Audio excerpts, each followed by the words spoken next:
공매도를 제한하니까 오히려 변동성이 더 커진다라는 실증 연구가 있었는데, 그 찾는 가격 자체가 늘 잘 맞는 그런 시장이 됐을 때야 비로소 투자자들이 오는 곳이거든요. 미국과 중국의 관계를 안정화시키고 싶다라는 그런 표현을 쓸 거다라는 이야기가 나왔어요.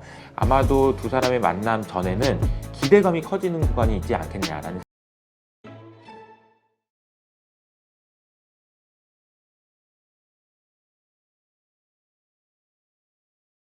네, 오늘 모신 분은 업라이즈 이효석 이사입니다. 안녕하세요. 안녕하세요. 자, 오늘 얘기할 것은 이제 공매도 관련해서 이 증시, 한국 증시가 어디로 갈 것인가 이 부분일 것 같은데, 네. 일단 어제는 특히 2차 전지주를 중심으로 해서 그동안 낙폭이 많이 심했던 종목들을 가지신 분들의 아주 그냥 웃음이 피는 하루였던 것 같아요. 어제 급등이 나왔고, 뭐 에코프로 BM은 상한가까지 갔었으니까. 근데 이제 또 오늘은 반대로 좀 빠지는 흐름이에요. 뭐 어제 상승한 것보다야 뭐 네. 낮지만 어떻게 보시나요? 지금 이 상황을? 저도 이제 저를 포함한 많은 전문가분들이 공매도를 제한한다고 해가지고 주가가 오를 일은 아니다라고 봤어요. 왜냐하면은 공매도를 제한한다라고 하면은 공매도를 한 사람들, 그러니까 소위 말하는 헤지펀드들이 숏만 가지고 있는 것이 아니고 롱도 같이 가지고 있거든요. 그래서 숏을 줄인다라고 하면은 다른 숏을 하거나, 여기서 말하는 다른 숏이라는 거는 개별 종목에 대한 공매도를 못하면 그러면 시장에 대한 공매도라도 할 거다라는 생각인 거죠. 아니면 이걸 줄이면은 롱을 줄여서라도 넷 익스포저, 그러니까 열려 있는 포지션은 줄일 거다라는 생각 때문에 공매도를 제한한다는 것만 가지고 주가가 그렇게 많이 오를 일은 아니다라고 봤는데요. 그 생각이 틀렸던 이유는 이걸 감안하지 못했던 것 같습니다. 개인들의 기세를 판단하지 못한 것 같다. 이게 이제 공매도가 제한되는 것이 풀림으로 인해서 개인 투자자들의 심리적인 요인들이 발동이 되고, 자신감을 얻게 되고, 그리고 기세 있게 주식들을 사게 되면서 주가가 오를 수도 있다라는 생각을 했어야 되는 것 같다라는 생각을 어제 저희 주변 이제 지인들하고 많이 했어요. 그러면서 했던 이야기가 뭐냐면은, 과거에 우리가 이제 주식시장에서 투자를 하면서 여러 가지 고민들을 많이 했던 것들은 기업의 실적이 어떻게 될 것이며, 그리고 이제 경기, 그리고 금리, 뭐 이런 매크로적인 요인들과 기업의 펀더멘탈적인 요인들을 감안해서 밸류에이션하고, 적정 가치가 이 정도 있다면 물론 더 올라갔다 내려갔다 하지만 결국은 수렴한다라는 그런 가정하에서 투자를 했었는데, 여기에 또 하나가 붙은 것 같다라는 거죠. 개인들의 기세.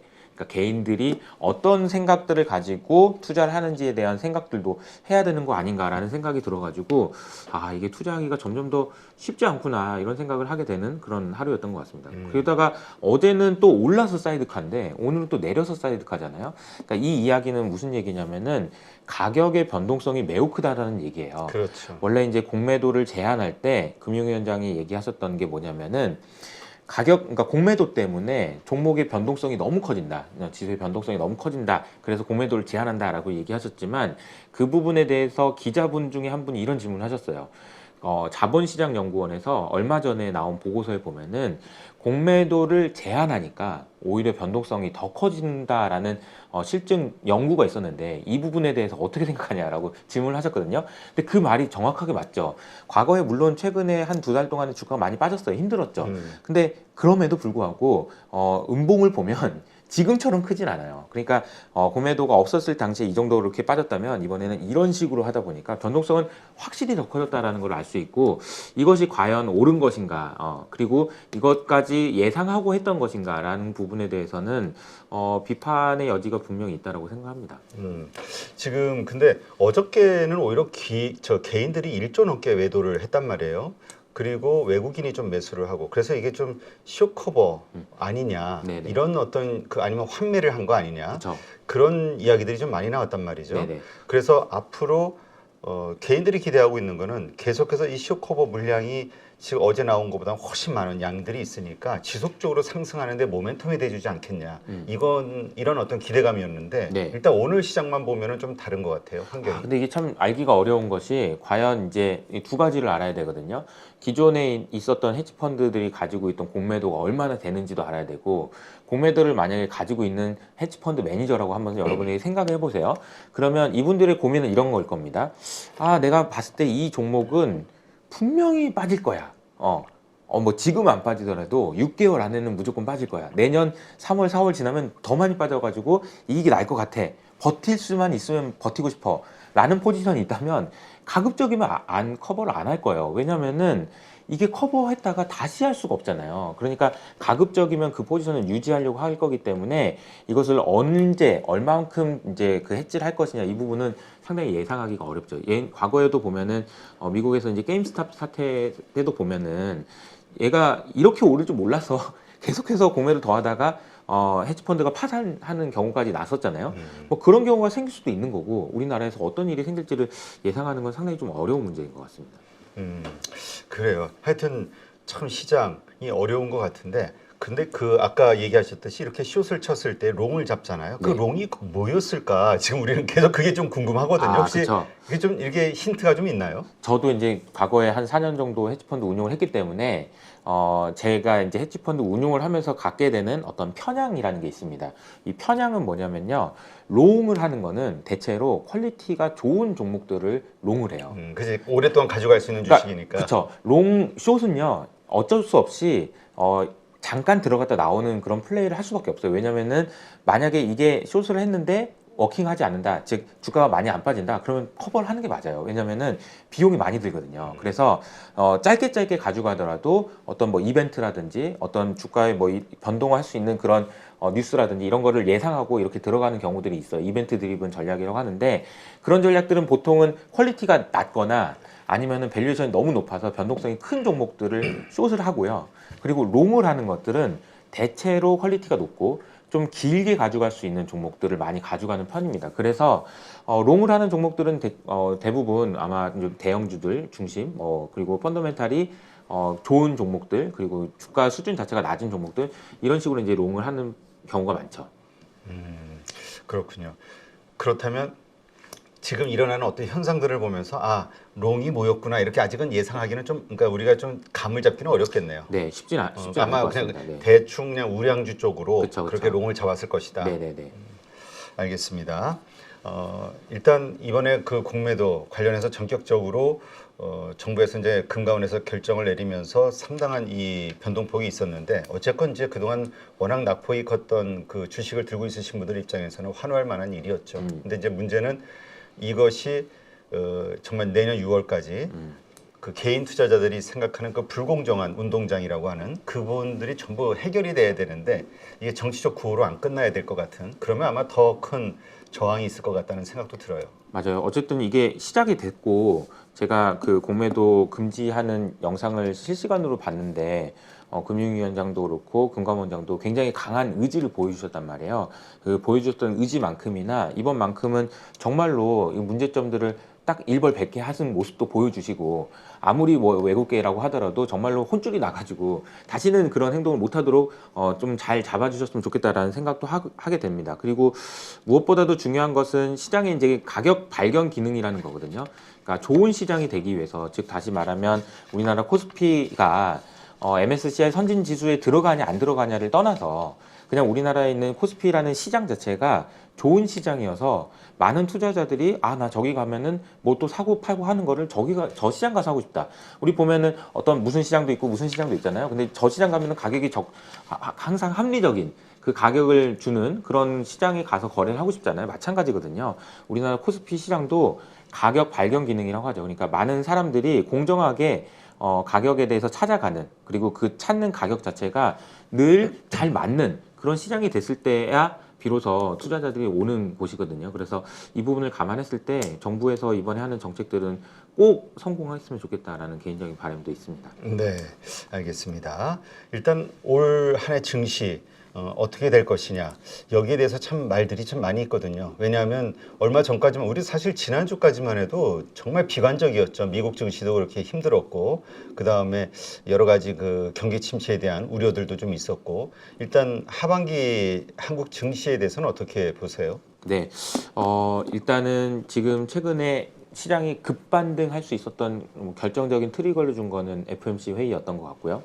FOMC 회의에서 파월 의장이 굉장히 도비시한 힌트들을 많이 줬어요. 그러니까 비둘기파적인 그런 발언들을 많이 하면서 주가가 반등하기 시작했는데 그 반등할 수 있었던 논리는 그냥 한마디로 표현하면은 bad is good이에요.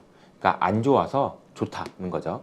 경제가 안 좋다 보니까 주식이 좋을 수 있다라는 얘기인데 이 이야기를 할 때마다 저도 그렇지만 많은 분들이 헷갈리실 것 같아요. 언제는 안 좋으면 안 좋다고 그러고 언제는 좋은 게 안 좋다고 그러면 뭐냐 도대체 뭐 이런 이야기를 많이 하실 것 같은데 이 기준으로 보시면 됩니다. 주가라는 거는요. 결국은 기업의 펀더멘탈, 실적이죠. 경기와 영향이 있습니다. 경기가 좋을 때 좋아지는 거예요.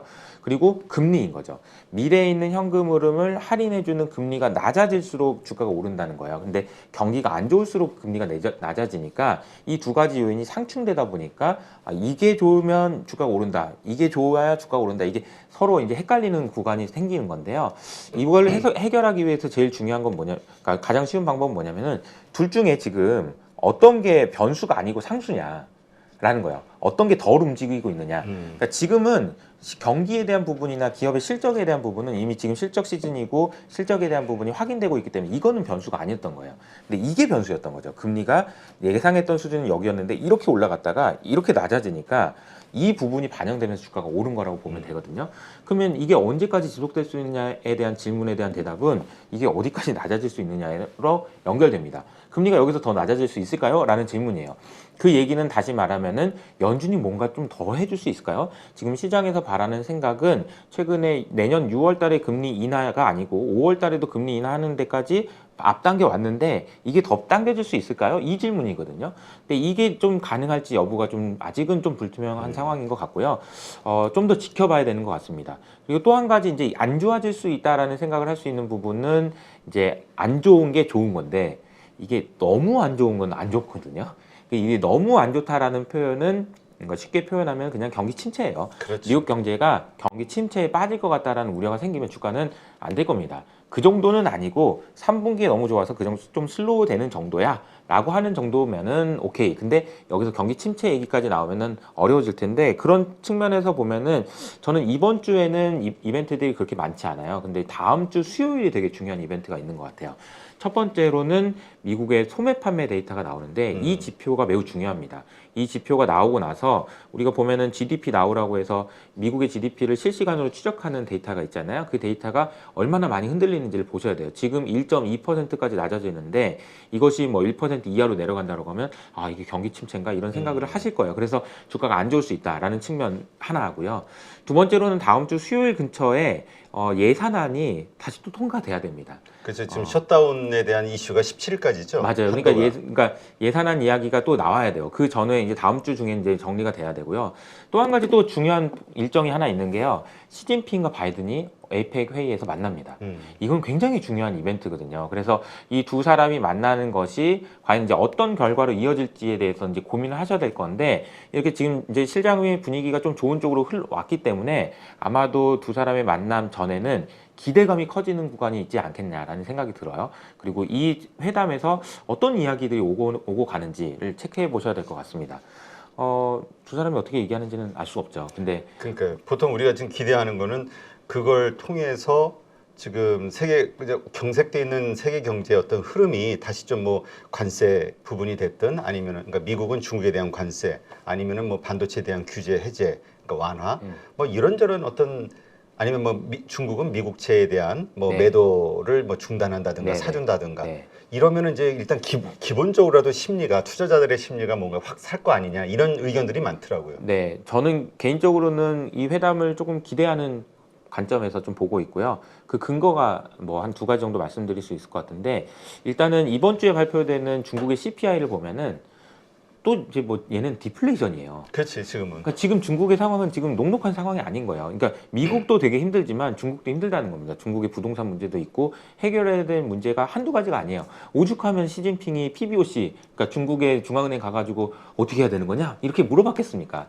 쉽지 않다는 겁니다. 중국 내부에서도 문제가 쉽지 않다. 그러니 시진핑 입장에서도 바이든이 손만 내밀어주면 잡고 싶은 마음은 굴뚝일 거다라는 생각이 하나 있고요. 두 번째로는 이제 어제 나왔던 블룸버그 뉴스인데 옐런 장관이 가지고 갈 단어에 대한 이제 힌트를 줬어요. 그러니까 옐런 장관이 중국을 왔다 갔다 하면서 미국이 생각하는 중국에 대한 정책을 여러 가지 그냥 한 단어로 이렇게 설명하는 단어들이 있었거든요. 첫 번째 단어가 디커플링이었죠. 너 빼고 할 거야. 너 이거 공부방에서 빠져. 이런 정도로 아주 강력한 수단이었다가 그게 이제 조금씩 바뀌기 시작합니다. 그게 디리스킹으로 바뀌어요. 너무 리스크한 것만 빼고는 그래도 너도 껴줄게. 이런 쪽으로 바뀌다가 가장 최근에는 다이버시파이로 바뀝니다. 아니 그냥 우리가 다양화하려고 하는 거지 널 미워서 한 건 아니야 이런 식의 언어까지 바뀌었거든요. 근데 이번에 어제 나왔던 뉴스에서 나왔던 그 단어는 스테빌라이즈였어요. 안정화시키고 싶다. 미국과 중국의 관계를 안정화시키고 싶다라는 그런 표현을 쓸 거다라는 이야기가 나왔어요. 이 이야기는 옐런이 아마 이제 오늘 내일 중에 아마 중국에 가서 그 얘기를 할 것 같은데요. 네. 이 얘기는 뭐냐면은 미국에서는 분명히 중국의 어느 정도의 화해의 제스처라고 하기 애매할 수 있지만 너무 강한 그런 옥잼 이런 거는 없을 수 있다라는 생각을 얘기하고 있는 것 같아요. 근데 중국 입장에서는 원하는 거는 결국 이런 거거든요. 반도체 좀 줘. AI 나도 만들어야 되는데. 근데 미국 입장은 그건 절대 안 되는 거죠. 그건 마치 중국의 이 목덜미를 이제 쥐고 절대 놓아주지 않겠다라는 그런 의지와도 같다라고 저는 생각하기 때문에 AI를 포함한 안보와 관련된 어떤 것도 물러나는 생각은 없을 거예요. 하지만 미국에서 줄 수 있는 선물은 앞서 말씀해 주셨던 대로 무역과와 관련된 관세를 좀 완화해 준다든지 지금 뭐 여러 가지로 문제가 돼 가지고 중국에 더 어려움을 겪게 되는 그런 문제들 심지어 중국의 생산자 물가 지수 같은 경우에는 13개월 연속으로 마이너스란 말이야. 그 정도로 지금 안 좋은 상황이기 때문에 이것을 타개해 줄 수 있는 어떤 이제 좀 약간의 숨통을 틔워주는 그런 정도는 충분히 나올 수 있지 않을까 이런 생각을 하고 있습니다. 네, 그렇군요. 지금 근데 이제 이게 우리가 이제까지 글로벌 어떤 정세하고 그 맞춰봤을 때 이것이 한국 증시에 어떤 영향을 미칠까? 그리고 거기에 대한 그 우리의 생각인데 우리는 이제 변수가 생겼잖아요. 공매도 금지라는. 그렇기 때문에 좀 다른 어떤 그런 영향권에서 벗어나서 한국 시장만의 어떤 성장, 그러니까 상승이 있지 않을까에 대한 기대를 하는 분들이 있거든요. 네, 저는 근데 사실은 이 부분은 앞서 뭐 개인 투자자들의 기세 뭐 이렇게 표현하긴 했지만 그 부분을 제외하고 놓고 보면 공매도를 금지한 것만 가지고 주가가 오른다라고 보기는 좀 어려운 것 같아요. 그런데 공매도 금지가 아니더라도 사실은 오를만 했던 타이밍이었던 것도 맞습니다. 그러니까 전체적인 매크로 환경, 그러니까 금리가 너무 높아서 여러 가지 부담이 된다라는 거는 있지만 뭐 우리나라의 수출이 좀 돌아서기 시작했다라든지 반도체에서 훈풍이 불어오기 시작한다든지 이런 부분은 굉장히 긍정적이거든요. 오늘 아침에 나왔던 KDI 보고서에서도 반도체 경기 회복 때문에 우리가 경기가 경착륙하고 막 굉장히 안 좋아지는 걸 완화시켜준다라는 표현이 나왔어요. 그러니까 그만큼 우리나라에 있는 경기가 어쨌든 바닥을 찍고 올라가고 있다는 것은 확인되고 있는 구간이었기 때문에 주가가 오를 수도 있는 타이밍은 분명히 맞았던 것 같아요. 근데 이제 폭의 문제죠. 그러니까 이 정도로 올라갔어야 되는데 공매도 때문에 이렇게 올라갔다가 변동성이 커지다 보니까 아마 좀 많은 분들이 혼란스러우실 것 같은데 좀 이럴 때는 좀 길게 보시고 이렇게 투자하시는 게 맞지 않을까 이런 생각이 듭니다. 알겠습니다. 지금의 단기 이슈 이거보다도 조금 길게 가져갈 수 있는 종목 혹은 그런 어떤 마인드로 지금 시장을 봐야 된다. 네. 하긴 이 변동성은 전문가들도 손실나기 딱 좋은 시장이에요. 억박자 나기가 쉽지 않다고 예상하기가 어려운 일들이 자꾸 나오니까. 네, 어제 주가 많이 올랐잖아요. 그래서 많이 사셨더라고요. 그러니까 우리 기관 투자자분들도 어쩔 수 없이 못 견디는 거예요. 근데 또 오늘은 오늘 또 많이 빠지잖아요. 또 많이 파는 거예요. 그게 사람이 참 이게 쉽지 않은 것 같아요. 이런 식으로 움직이면 쉽지 않아요. 그래서 저는 이렇게 시장의 변동성이 클수록 가급적이면은 안 움직이는 게 중요하다고 생각하거든요. 근데 투자자는. 그 마침 또 그 얘기가 나왔으니까 또 예전에 이제 또 그런 어떤 뭐 헤지펀드 아니면 뭐 또 기관 증권사에서도 있으셨으니까 네. 왜 이렇게 펀드 매니저들이 투자를 잘 못하냐 이런 게 지금 개인 투자자들의 지금 뭐랄까 불만 혹은 그 조롱 이런 거거든. 네. 참 이거는 뭐 저희 뭐 친정 같은 곳이어가지고 물론 오래됐지만 말씀을 좀 드려보면 좀 안타까운 것 같아요. 그러니까 제가 2010년에 이제 뭐 펀드 매니저 뭐 주식 이렇게 기관에서 투자를 하면서 그때 제 기억에 공모 펀드라고 하죠. 그 공모 펀드의 규모가 한 60조가 넘었던 것 같습니다. 근데 지금 10조가 안 돼요. 그러면 이 과정에서 무슨 일이 일어났을까요? 그 기관에서 투자하는 그런 저 같은 사람들도 바보가 아니에요. 그러다 보니까 돈이 점점 줄어드는 걸 보고 무슨 생각을 할까요? 나 할 수 있는데 나가서 할까? 이 생각을 하겠죠. 그런 생각은 어떤 사람이 할 수 있냐면 나가서도 잘할 수 있을 것 같은 실력 자신감이 있는. 있는 사람들만 할 수 있어요. 그러다 보니까 기관에 있는 많은 실력이 있는 개인들이 돼버렸죠. 매미라고 하죠. 많이 나갔습니다. 애널리스트들도 많이 나가고 이러다 보니까 여기 계신 분들이 물론 여기 계신 분들 중에서도 훌륭한 분들이 많아요. 그분들 폄하하는 것이 아니고 아무래도 기운이 빠지죠. 뭐 이게 돈이 계속 빠지면 이러다 보니까 점점 성과도 안 좋아지게 되고 성과가 안 좋으면 개인 투자자들 입장에서는 내 돈 내놔라고 하죠. 그럼 내 돈 내놔라고 하면은 잘 생각해 보세요. 제가 10개의 종목을 가지고 포트폴리오를 구성해 놨어요. 근데 계속 돈을 주기만 해야 돼요. 받는 것이 아니고. 주기만 해야 된다는 얘기는 뭐냐면은 내가 가지고 있는 발등을 찍어야 된다는 얘기예요. 내가 가지고 있는 주식을 팔아야 돼요. 그러니까 당연히 수익률이 안 좋아지죠. 수익률이 안 좋아지면 더 내놓으라고 하죠. 또 팔아야죠. 계속 악순환인 겁니다. 근데 이게 펀드가 잘 보시면은 과거에 잘 나갔던 펀드들도 돈이 계속 들어오는 펀드들은요. 내가 아무리 주식을 못 하려고 해도 못 할 수가 없어요. 왜냐면 돈이 계속 들어오니까 내가 가지고 있는 걸 더 사거든요. 더 사게 되면 주가가 오르게 되고 오르면 성과가 좋으니까 돈이 더 들어옵니다. 이게 선순환과 악순환이 완전히 다른 이야기인데 지금은 이제는 10조 이하로까지 내려갈 정도로 너무나도 낮아져 있는 상황이고 기관 투자자들의 영향력이 너무 작아진 상황이라서 저도 보기에도 그렇고 여의도에 계신 많은 투자자분들도 상당히 좀 안타까운 상황이다라고 보고 있는 것 같아요. 이 상황을 반전시킬 수 있는 무엇인가 있을까요? 이게 쉽지 않을 것 같다라는 생각도 좀 들고요. 우리가 보통 잘 되는 쪽에는 인재들이 몰리고 쉽게 얘기하면 잘 안 되는 곳은 인재들이 안 가려고 하는데 지금 공모 시장이 줄어들면서 펀드 시장이 줄어들면서 정말 실력 있는 사람들이 굳이 가려고 하지 않는 어떤 그쵸. 그 환경이 됐다. 이렇게 보면 되겠군요. 그게 결국은 다 사람이 하는 일이다. 네. 알겠습니다. 안녕하세요. 8.15 모니터 가족 여러분, 임수열입니다. 이번에 하나증권과 8.15 모니터기 함께 특별한 이벤트를 진행하는데요. 8.15 모니터 가족분들이 하나증권 신규 계좌를 개설하시면 특별한 혜택을 받으실 수 있습니다. 첫 번째 혜택은요, 국내 주식을 살 수 있는 3만 원을 드립니다.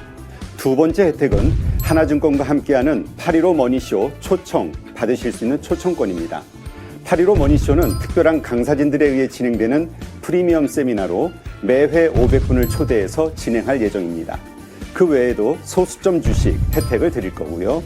하나증권 계좌를 처음 만드는 분이라면 누구나 신청 가능하십니다.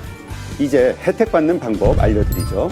영상 하단부 더보기란에 기재된 링크를 통해 신청하시면 됩니다. 반드시 더보기란 링크를 통해서 계좌를 개설해야 이 혜택을 받을 수 있으니 유의해 주시기 바랍니다. 하나증권과 8.15 모니터기 함께 주식으로 하나 되다. 8.15 모니터 가족 여러분의 많은 참여 부탁드립니다.